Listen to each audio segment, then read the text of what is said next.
Mesdames et messieurs, bonsoir. Merci de rester fidèles à Walf et bienvenue dans ce nouveau du jour.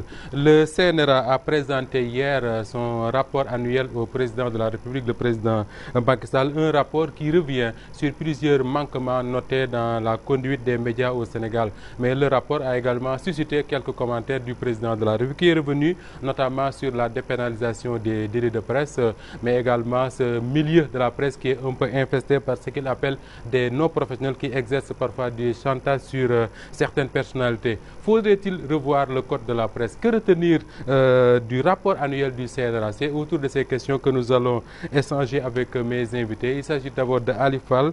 Ali Fall est le porte-parole du syndicat national des professionnels de l'information et de la communication du Sénégal. Nous sommes également avec Jean-Maïssa Diop. Jean-Maïssa Diop qui est lui membre du CNRA. Jean-Maïssa, bonsoir. Bonsoir. Jean, comme on l'a fait tout à l'heure, j'ai l'habitude de vous appeler Jean, que j'ai du mal à vous appeler Jean-Maïssa Diop. Ah oui, bien sûr, je ne sais pas. C'est-à-dire que bon, entre confrères, on peut s'appeler par le prénom. On va démarrer ce débat avec vous, Jean-Maïssa Diop. Alors, si on avait à résumer un peu le rapport du CNRA, en quelques mots, qu'est-ce qu'on peut retenir? Je crois qu'on peut retenir les mises en demeure adressées à 8 chaînes de radio et de télévision du paysage audiovisuel. Et puis bon, on peut retenir l'approche pédagogique plutôt que répressive. Mais souvent, l'opinion assez émise par certaines productions ou émissions de radio et de télévision pousse dans un sens répressif en se disant que fait les CNRA. Je dis toujours en citant un ancien bâtonnier, Maître Okan Diallo, que le CNRA c'est un peu comme la justice. C'est un fouet qui doit siffler avant de frapper. Et je crois que c'est cette attitude, cette démarche qu'a adoptée le CNRA. À savoir être une démarche pédagogique d'abord avant d'être répressive. Donc le CNRA ne fait pas que sanctionner? Non, ne fait pas que sanctionner. Au tout début par exemple, au démarrage de cette nouvelle équipe, nous avions privilégié cette approche-là, c'est-à-dire qu'il y a des correspondances adressées à des responsables de chaînes de radio et de télévision concernant les manquements. Et ce qu'il faut saluer ici, c'est l'ouverture, la réaction de ces personnes-là qui ont admis que les reproches ou bien bon, les remarques qui leur avaient été faites étaient bien fondées et se sont rectifiées. Alors, il y a ces professionnels-là, ces organes de presse qui admettent que leurs manquements, qui rectifient, mais souvent également on entend des gens contester certains. Comment est-ce que vous gérez tout cela? Mais avec beaucoup de sérénité, c'est-à-dire que bon, ceux qui contestent, ils sont dans le rôle, bon, parce que c'est renvoyer une mauvaise opinion, une mauvaise image à l'opinion, que je ne sais pas d'être la cible d'un avis du CNRA et qu'on ne répond pas. C'est-à-dire que c'est une manière pour eux de sauver la face en quelque sorte. Alors, on va Ali Fall aborder avec vous notamment, parce que quand on parle de syndicat, c'est d'abord le combat pour le respect des droits des travailleurs, mais parlons un peu du rapport. Ce rapport, ce qu'il contient comme révélation, cela vous surprend ou bien c'est simplement ce qu'on savait et qu'on ne parvient pas à solutionner? Oui, en fait, moi je pense que d'ailleurs je vote pour la deuxième idée. Tout le monde sait ce qui se passe actuellement. Il n'y a rien de nouveau par rapport à la déclaration et les observations faites par le chef de l'État hier. Il n'y a absolument rien de nouveau. C'est une situation qu'on est en train de vivre depuis combien d'années maintenant? Depuis pratiquement plus de 10 ans. On ne cesse de revenir sur les manquements dans cette profession. On ne cesse d'émettre les mêmes critiques. On ne cesse d'émettre les mêmes, disons, insuffisances notées ça et là. Donc il n'y a absolument rien de nouveau. Nous, on a compris le message du chef de l'État. On a également décrypté le message qu'il veut bien nous lancer. On s'est dit que C'est dommage parce que c'est lui qui formule des critiques alors qu'il aurait pu justement trouver des solutions par rapport à cela. Parce qu'il a ce qu'on appelle le pouvoir régalien. Oui. Il a tous les pouvoirs pour pouvoir justement résoudre ce problème. Sinon, on sera là encore l'année prochaine ou bien dans 10 ans encore, on sera là en train de répéter les mêmes choses. S'il y a manquement, c'est certainement parce que quelque part, on ne respecte pas les textes qui régissent ce métier-là. Oui, justement. Donc, on ne respecte pas les textes, bien évidemment. Parce que sinon, on ne connaîtrait pas tous les manquements qu'on est en train de vivre actuellement. Parce qu'il faut dire que notre image est écornée. Nous n'avons pas bonne presse auprès de l'opinion. Ça, tout le monde le sait. Les gens, jusqu'au soir, c'est parce que finalement, on a compris qu'il y a des intrus parmi nous qui n'ont absolument rien à voir avec l'éthique et la déontologie, qui sont venus pour d'autres motivations dans cette profession et justement il faut savoir dire stop. Maintenant qui dit stop, nous, pour ce qui nous concerne en tout cas, nous avons réfléchi depuis plus de 10 ans maintenant pour disposer d'un instrument coercitif. Donc pour essayer de réguler, pour essayer d'encadrer. On reparlera de ces intrus-là que le président de la République lui-même appelle des non-professionnels. Mais si on en est arrivé à cette situation-là, autant de manquements dans les médias, des programmes qui ne répondent pas peut-être aux besoins des Sénégalais, qui emporte la responsabilité, Jean-Michel Diop? C'est le professionnel des médias, les propriétaires eux-mêmes? Je crois que la responsabilité est partagée en quelque sorte, mais en amont, il y a la responsabilité comment on appelle ça, des responsables des médias. Je crois que parce que il est le choix de ceux qui animent ces émissions et finalement en dernière analyse font ces manquements, ces dérives, et donc le choix incombe au patron de presse. Et alors il a dit quelque chose de tout à l'heure en disant que ce n'est plus une nouveauté, ce que dit le CNRA n'est plus une nouveauté, mais je dis que c'est très grave. Et c'est là, c'est-à-dire que cette répétition des dérives, des manquements qui fait que c'est grave, du moment. Parce qu'il ne faut pas seulement dire que non, le CNRA a dit ça. On en est presque arrivé à banaliser la gravité des choses. Mais justement, et c'est ça qui est dommage. Et ce qui est dommage, ce n'est seulement pas dommage, mais ça, c'est le reflet d'un certain manque de rigueur dans le choix des responsables des programmes. Parce qu'aujourd'hui, ce qui se passe, les manquements, ou je ne sais pas, dysfonctionnements, etc., sont la preuve, reflètent le manque de professionnalisme et le manque de sens des responsabilités des responsables des programmes. D'accord. Alors, Alifal, il est vrai qu'on le disait tout à l'heure que le SYNPICS, son rôle c'est d'abord se battre pour le respect des droits des journalistes qui sont membres et professionnels de la communication, en tout cas qui sont membres de ce syndicat-là. Mais est-ce qu'il n'est pas urgent de poser le débat sur la qualité même de notre métier, sur la professionnalisation qu'on attend justement des journalistes? Est-ce qu'il arrive au SYNPICS de poser ce genre de débat-là? Oui, en fait, cela nous arrive très souvent. Ça, je pense que disons le niveau actuel des journalistes, ou bien disons la précarité, je ne parle pas de précarité, mais la qualité de journaliste en réalité. C'est un débat encore qui est là, qui est posé.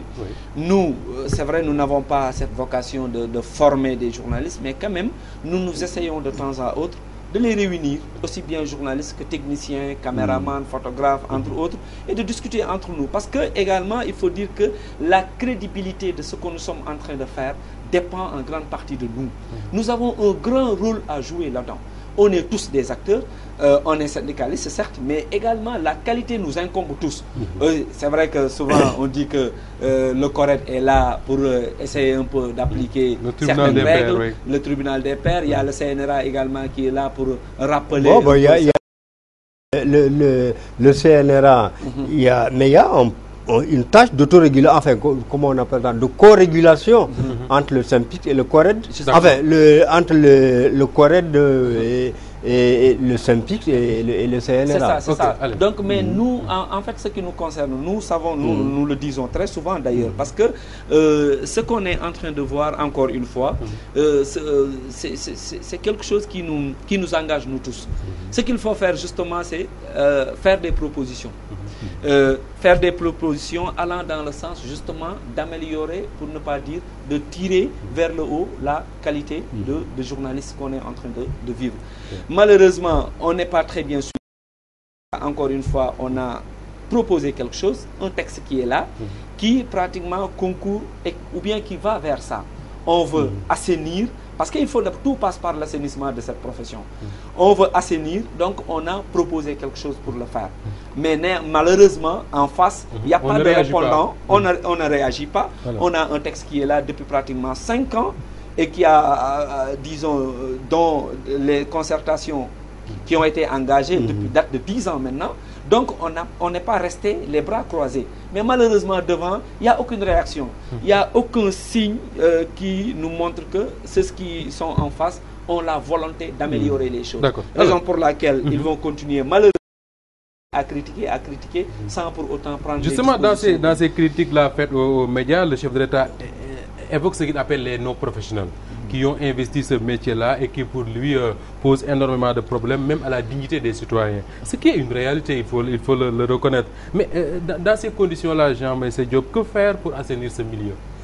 Je crois que le projet de nouveau code de la presse prévoit les conditions dans lesquelles un individu deviendrait journaliste. Et je crois que mais l'assainissement ne commence pas par là forcément. L'assainissement commence aussi dans le choix des collaborateurs. Que faudrait-il faire de ceux qui sont déjà dans le milieu? Est-ce qu'il faut faire comme le disait Feu Alpha Sall, ancien secrétaire général du SYNPICS, faire comme on fait à la banque, tous ceux qui sont entrés avant midi, il faut les servir, quelle que soit l'heure à laquelle on va fermer, ou bien alors on va dire, sortez, il faut reprendre tout à zéro. Non, je crois qu'il y a... il y a ce qu'on appelle la validation des acquis de l'expérience. Je crois que je parle sous le contrôle de quelqu'un qui est supposé, enfin, qui a lu le texte, ça j'en suis sûr. Mais de toutes les façons, je crois que ceux qui y sont, y resteront, ceux qui sont dans les journalistes, mais quand même, bon,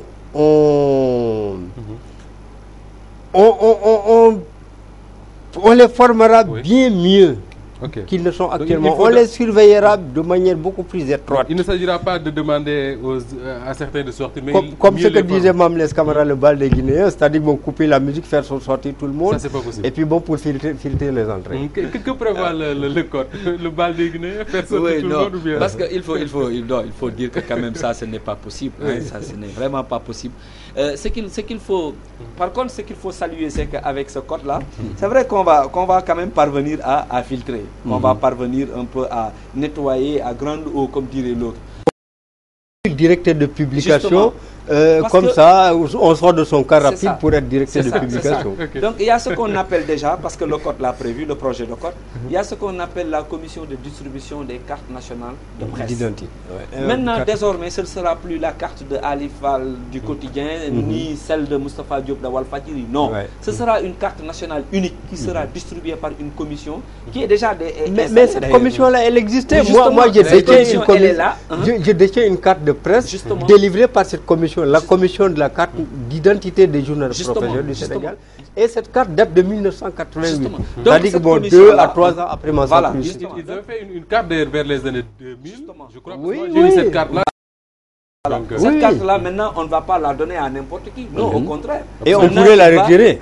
Il faut justifier d'abord la formation. Il faut justifier les années d'expérience, entre autres critères, avant qu'on te donne la carte. Ça, c'est l'une des conditions.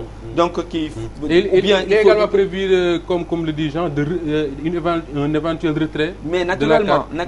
Et d'ailleurs, ce sera plus facile pour le CORED qui sera chargé justement de juger entre guillemets les confrères. Donc ce sera plus facile pour le CORED de sanctionner, de retirer la carte ou bien tout simplement. D'accord. Ce qui va nous permettre de parler tout à l'heure de la dépénalisation des délits. Mais arrêtons-nous encore un peu sur ces non-professionnels dont parle. Est-ce qu'il est bon de le dénoncer, mais est-ce qu'il est parfois, il n'est pas nécessaire parfois de rappeler aux politiques, au chef de l'État lui-même que c'est eux-mêmes qui contribuent à créer ce qu'ils appellent les professionnels et qui sont devenus aujourd'hui quand même les stars des médias au Sénégal. C'est eux qui ont contribué à crédibiliser ces personnes-là. C'est des docteurs Frankenstein qui ont créé des monstres qui leur ont échappé. Et ils continuent, donc ils font des dégâts. Et c'est comme on dit en Wolof là, quand tu élèves un bélier, bon, la première personne à qui elle va donner des coups de tête, c'est évidemment son éleveur. Et je ne sais pas, quand je ne sais pas, un animateur ou je ne sais pas qui d'autre là, le journaliste dit que qu'il détient le numéro de chef de l'État, qu'il peut l'appeler, qu'il peut appeler tel ministre, etc. Mais c'est ça, c'est-à-dire que c'est le ministre qui lui a donné son téléphone, qui est prêt à l'écouter, qui lui a donné de la crédibilité. Ah oui. Alors, je crois que ces personnalités aujourd'hui qui sont en train de dénoncer les pseudo-journalistes, mais c'est eux qui leur ont donné de la crédibilité d'abord. D'accord. Alors, autre chose évoquée par le chef de l'État, c'est la dépénalisation des délits de presse. Voilà un débat qui revient. Mais à entendre Macky Sall en parler, on a presque envie de vous dire, Ali Fall, qu'il faudrait peut-être abandonner ce combat-là et parler d'autre chose. Parce qu'il dit clairement, entre les lignes, qu'il n'est absolument pas question de donner à une certaine catégorie de la population pour s'attaquer à d'autres personnes sans avoir à s'en expliquer. Oui, c'est vrai. En fait, il faut dire de toute façon que même s'il a émis des réserves, il ne dit pas expressément qu'il est contre. Mais c'est-à-dire que le journal Le Populaire a rappelé qu'en 2012, il était pour la dépénalisation. Maintenant, il développe des réserves. C'est-à-dire que mais c'est à la lumière de ce qui se passe justement au Parlement. Et puis d'ailleurs, dans l'intelligence du Sénégalais tout court, tout le monde, les gens se posent la question, pourquoi devrait-on justement déprésionnaliser les délits de en fait, le journaliste, pourquoi on devrait lui éviter la prison. Mais en réalité, la question ne se trouve pas à ce niveau. Qui avons été à la base de ce texte-là. Notre motivation n'est pas de soustraire le journaliste tout simplement du carcan des sanctions. Non, parce qu'il faut comprendre que il y a des dispositions qui existent dans le texte qui sont tellement contraignantes, qui sont beaucoup plus contraignantes d'ailleurs que l'emprisonnement. Parce qu'on se dit que l'emprisonnement ne règle absolument rien. Et puis il faut quand même regarder tout près de chez nous. Il y a des pays qui sont en train de dépénaliser les délits de presse. Donc ce n'est pas une exception sénégalaise. Ce n'est pas une exception sénégalaise. Justement, ce que les gens veulent nous faire croire, c'est que oui, non, ce n'est pas une exception sénégalaise. Et d'ailleurs, si on voit à travers le monde, c'est pratiquement une dynamique qui est là, ascendante. Les gens sont en train de dépénaliser les délits de presse parce que ça ne fera justement que renforcer les délits. Seulement, il faut encadrer. Et les députés qui disent qu'ils ne sont pas prêts à avaliser ça, ce qu'ils oublient, c'est qu'ils ont le pouvoir d'opposer des amendements. Ils ont ce pouvoir-là. Au moment de devoir voter ce code de la presse, pourquoi pas ne pas justement opposer des amendements, histoire d'encadrer, en disant que, écoutez, on est prêt à vous accompagner, mais il faut mettre des garde-fous pour ne pas qu'on transgresse certaines règles élémentaires. Donc nous, on est totalement ouvert à ça. On veut justement continuer à dialoguer et qu'on essaie de relire ensemble le code de la presse pour pouvoir... Alors, moi, je voulais dire une chose. Je l'ai dit et je l'ai écrit en disant, écoutez, que nous, journalistes, devons être capables, nous devons mériter qu'on dépénalise les délits de presse. Écoutez, c'est-à-dire que un récent exemple qui nous a été donné. Comment mériter ça? Mériter, c'est-à-dire que mériter par notre comportement. C'est-à-dire dépénaliser pour ensuite qu'un journaliste aille écrire des articles pour faire chanter telle personne. Mais ça, je crois que ça ne milite pas non plus en faveur de la dépénalisation. Parce que toute personne qui exercerait un chantage, même si ce n'est pas par voie de presse, sur un citoyen ordinaire, il est en prison. Alors pourquoi est-ce qu'un journaliste qui exercerait un chantage, des menaces de décrédibiliser une telle personnalité, bon, ne serait pas jugé par les tribunaux et sanctionné. Il n'est pas important, Ali Fall, de rappeler à ces hommes, parce que quand le chef de l'État dit par exemple qu'on ne peut pas extirper une catégorie de la population et dire qu'il ne peut pas aller en prison, est-ce qu'il n'est pas intéressant de lui rappeler parfois que ce qu'on peut appeler les journalistes professionnels de ce pays, il arrive rarement qu'on les entende sur des questions comme ça, chantage, extorsion de fonds. Souvent quand on entend ça, entre nous on se dit que il n'est pas vraiment de notre pays. Et puis d'ailleurs, ça dit qu'il faut mettre le doigt là où ça fait le plus mal. Ça dit que c'est de poser la question, qui l'a créé? Parce que voilà un pays où chacun peut se réveiller un beau jour pour créer son groupe de presse. Moi, on a vu ici tout dernièrement des gens créer des groupes de presse en disant à qui veut l'entendre qu'on a créé pour régler nos comptes ici dans ce pays. Ça, les gens l'ont entendu, mais personne ne dit toujours rien. Voilà des gens qui n'ont pas besoin forcément de professionnels dans leur groupe. Non, ils n'ont qu'à aller chercher là-bas une main-d'œuvre moins 10 ans, comme on dit. Et ensuite, bon, voilà. Et ce sont ces gens-là. Et régler des comptes. Justement, et vouloir régler des comptes. On en souffre, tout le monde en souffre, mais il faut reconnaître que les vrais professionnels, les vrais journalistes de ce pays en souffrent. Les gens, le doyen qui est en face de moi, moi-même et les autres, les gens en souffrent tous les jours. Et nous en souffrons plus que ces gens-là qui dénoncent ce genre de pratique. Sauf que ce sont eux qui doivent prendre les décisions. Justement, nous, ce qu'on pouvait faire, on l'a fait, proposer des textes. Maintenant, c'est à eux justement de veiller à l'application de ces textes-là. Et le président du CNRA dit par exemple qu'il faudrait revisiter le code. Il dit autre chose, que le code peut également aider à améliorer les conditions de travail des journalistes. Qu'est-ce qu'il faut faire? Le laisser tel quel, revisiter, garder ce qui peut trouver un consensus? Vous savez, on dit très souvent qu'une œuvre humaine n'est jamais... On ne dit pas que ce texte en l'état est bon et meilleur, mais on pense que ce texte-là pourrait régler au moins 99% de nos soucis. Ça, on le sait. Ce texte-là, pratiquement, c'est un comité scientifique qui a été à la base de la rédaction de ce texte. Qui est le produit d'une longue réflexion. Justement, longue réflexion qui date de 2005. Donc, ce texte-là n'est pas tombé du ciel. Ce sont des intellectuels avérés et avertis qui l'ont écrit. Maintenant, nous, on dit qu'on est ouvert justement à cette possibilité de relire le texte et de revoir certaines dispositions qui gênent les gens et qui soulèvent des débats qui, à notre avis d'ailleurs, c'est un débat inutile. Parce que dans le code, il existe des dispositions beaucoup plus importantes qui peuvent aider à les conditions de vie des journalistes et également à aider à, disons, mieux crédibiliser ce que nous sommes en train de faire. Mais ça, il faut agir au lieu de rester... Parce que là, le problème, c'est que on s'est focalisé du code, on a retenu que la dépénalisation et finalement c'est devenu une sorte d'épouvantail. Voilà, et c'est bien dommage. De terminer sur un dernier point, c'est les documents secrets. Le président en a parlé hier, ça a étonné beaucoup. Alors, vous, le formateur que vous êtes, Jean-Meïssa Diop, une information sensible pour une nation, c'est quoi exactement? C'est-à-dire quand commence l'information sensible? Certainement une information qui... pourrait porter la sécurité de l'État. Ce n'est pas seulement une menace militaire, ça peut être une menace sociale ou enfin, une menace de toute autre nature. Donc il faut faire attention. Alors, et je me rappelle, je crois que c'est en 1996, en tout cas dans les années 90, que l'État, les autorités de l'État avaient organisé un séminaire sur l'information sensible. Bon. Et y participaient des journalistes.